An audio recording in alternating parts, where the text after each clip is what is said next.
mujeres de este colegio estén presentes, porque sabemos que lo que vamos a decir aquí son cosas de trascendencia, como complemento de lo que ya sus maestros y maestras les traen con tanto cariño y sacrificio. Así es que si vamos a estar un poquito atentos a lo que podamos presentar, creo que habremos ganado un poquito más en nuestro trabajo o en nuestro tema de tener un poco más de cultura ambiental, para salir un poco de nuestro analfabetismo ambiental, chicos. Esto es muy importante. Sin duda, ojalá que el ser humano, cuando venga a este mundo, no solo vea los problemas ambientales, sino cuáles son los potenciales de este país maravilloso que todos queremos sacar adelante. Y un poco hemos venido a conversar también sobre eso. Y ya que estamos en la Semana de la Acción Forestal Nacional, pues no solo queremos que sea un acto protocolar, un poco así, digamos, de presentaciones formales, sino que vamos a la acción dentro de un rato. Y dentro de un rato vamos a hacer la acción de la plantación simbólica de árboles, para que ustedes se lleven ese mensaje de por siempre. Un árbol es nuestro mejor amigo, o uno de nuestros mejores amigos. Y ya vamos a hablar de la exposición que dentro de un rato voy a tener el gusto de presentarles. Ahí está. Porque realmente es uno de nuestros mejores amigos en la vida diaria. Y cómo es que nosotros deberíamos comprometernos, no solo en cuidarlo o en respetarlo, sino en tratar de propagarlo, de cultivarlo, de sembrar. Y eso lo vamos a hacer un rato al final de esta ceremonia. Entonces quiero saludar, obviamente, a la directora de este colegio, a la subdirectora, a las autoridades de la Municipalidad de San Isidro, al director del Colegio John Minelo. Me da mucho gusto que un colegio particular se une con un colegio público, colegio nacional. Estamos en una nueva etapa de un diálogo intercultural, un diálogo generacional, un diálogo entre peruanos, no excluyente, inclusive. Y esto es algo que damos un paso adelante, es un gran ejemplo. Yo felicito a estos dos colegios por unirse, hermanar, es muy importante.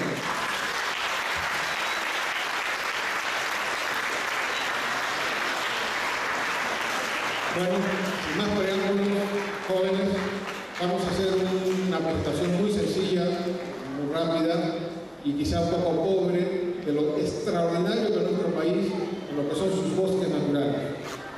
Un poco para comprenderlo mejor, para entenderlo mejor, para conocerlo mejor.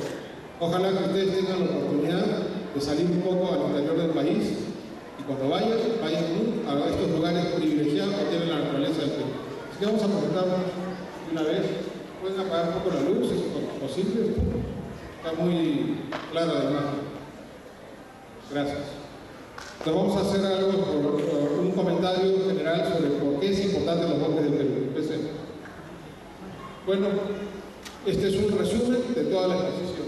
Y si me permite, es a manera de un cuento empieza, ¿no? Dice, había una vez un país con casi 2/3 partes de superficie que estaba cubierta de bosques. Un país cuyas especies de árboles crecían tanto en el agua más salada de Tumbes, donde tenemos los manglares, como en la cuna más fría sobre los 3.800, 4.000 y 4.500 metros de altura. Un país en cuya selva amazónica se concentra el 97% del agua dulce disponible. Una paradoja para el país. La mayor concentración humana en el país está en la costa, que es angosta y desértica.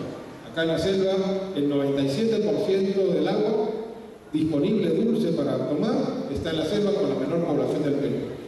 Había una vez un país con una gran variedad de plantas nativas propias del Perú, usadas con fines medicinales por sus pueblos indígenas desde tiempos ancestrales, o sea, un conocimiento de más de 5.000 y en algunos casos más de 10.000 años. Entonces, como estos amigos nativos, no hay que perder esa cultura, porque tienen para enseñarnos a nosotros muchísimo, incluso a científicos. Un país que todos querían visitar por la inmensa belleza de sus paisajes. Un país con una gran diversidad de aves, mamíferos, anfibios, reptiles, peces, y no hay que olvidarnos de otros amigos que también tenemos, que son los microorganismos, que no siempre los vemos, que sin embargo son fundamentales para que la vida sea viable. Cuando pensemos en microorganismos, no solo pensemos en los patógenos, las bacterias o virus que nos pueden hacer daño, sino aquellos que nos ayudan a reciclar todo lo que es materia orgánica, entre otros servicios.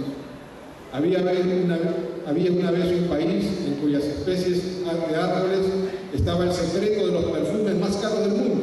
De ahí se saca.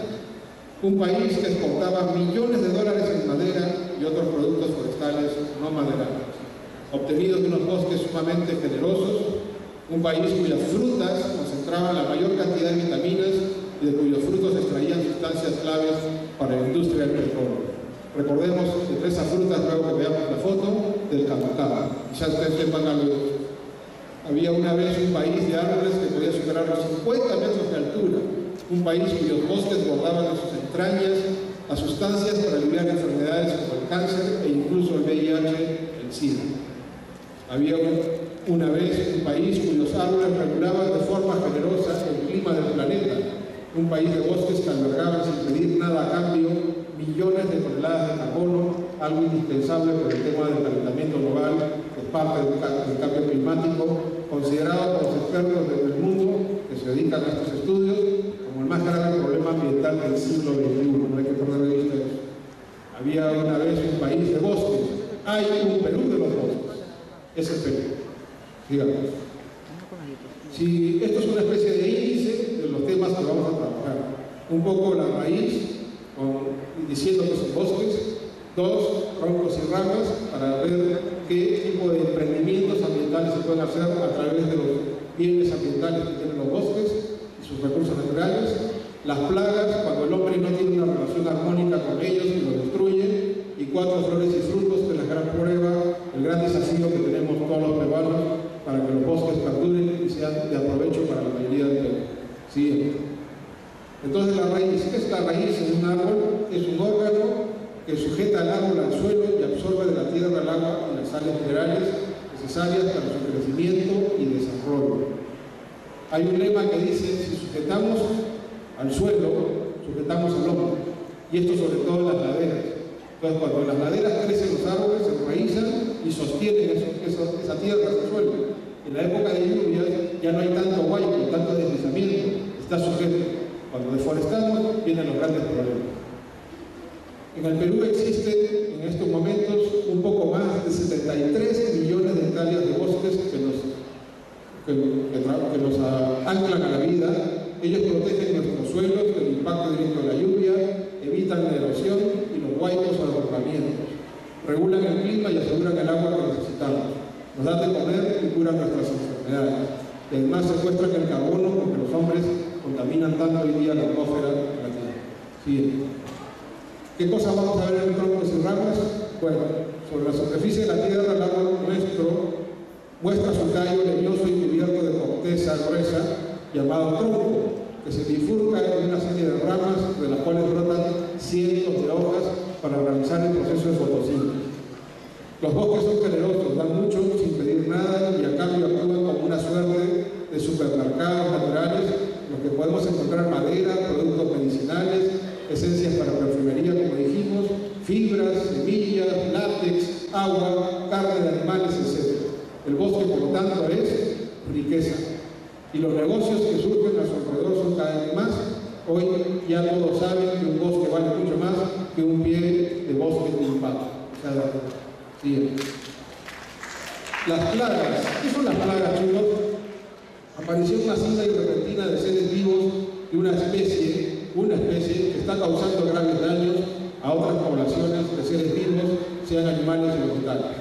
Esa especie, lamentablemente, tenemos que decirlo, aún es el hombre, todavía muy joven evolutivamente, que ha logrado cosas maravillosas. Hemos logrado una evolución biológica como las demás especies, hemos dado un salto, tenemos la evolución cultural, pero también estamos cometiendo graves errores. Y parte de esos graves errores que son estilos de vida